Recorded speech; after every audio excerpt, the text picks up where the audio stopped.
2025 October 16 MOU ഒപ്പിട്ടു. MOU ഒപ്പിട്ട് ഈ സംസ്ഥാനത്തെ പ്രതിസന്ധിയിലാക്കിയവരാണ് സാർ അപ്പുറത്തിരിക്കുന്നത്. പൊതു താല്പര്യം മുൻനിർത്തി 30 ദിവസത്തെ മുൻകൂർ നോട്ടീസ് നൽകി, സാർ ബേളം വെക്കല്ലെന്ന് പറയും, മുൻകൂർ നോട്ടീസ് നൽകി ഈ കരാർ റദ്ദാക്കാനോ അവസാനിപ്പിക്കാനോ കേന്ദ്ര സർക്കാരിനു മാത്രം അവകാശം നിക്ഷിപ്തമായിരിക്കുന്നു. റിസർവ്സ് ഇതാണ് സാർ ഇടതുപക്ഷം ഒപ്പിട്ട കരാറിലെ വ്യവസ്ഥ. ഇതാണ് ഇടതുപക്ഷം ഒപ്പിട്ട കരാറിലെ വ്യവസ്ഥ സർ. ഇത് പ്രശ്നം പ്രതിസന്ധിയൊക്കെ ആയപ്പോൾ വലിയ വിവാദമായി തെരഞ്ഞെടുപ്പ് വരുന്നു.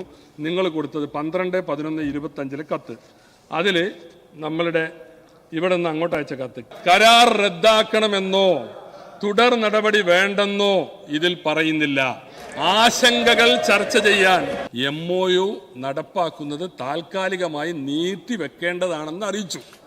നീട്ടിവെക്കേണ്ടതാണ്, നോട്ട് ക്യാൻസൽ. തീർത്തും പറയാം, കേന്ദ്ര ഗവൺമെന്റിന്റെ ഹിന്ദുത്വ അജണ്ടകളോടുള്ള കോൺഗ്രസിന്റെയും ലീഗിന്റെയും UDFന്റെയും നിലപാടുകൾ സുവ്യക്തമാണ്. വിദ്യാഭ്യാസ മേഖലയെ വർഗീയവൽക്കരണത്തിനും ചരിത്രം വളച്ചൊടിക്കുന്നതിനും വക്രീകരിക്കുന്നതിനുമെതിരെ ഞങ്ങൾ എന്നും പോരാടിയിട്ടുണ്ട്. ഇനിയും ആ നിലപാടിൽ അണുവിട വ്യത്യാസമുണ്ടാകില്ല. അതുകൊണ്ട് ഈ പ്രമേയം ചർച്ച ചെയ്യാൻ സഭ നിർത്തിവെക്കേണ്ടതില്ല എന്നാണ് എൻ്റെ അഭിപ്രായം.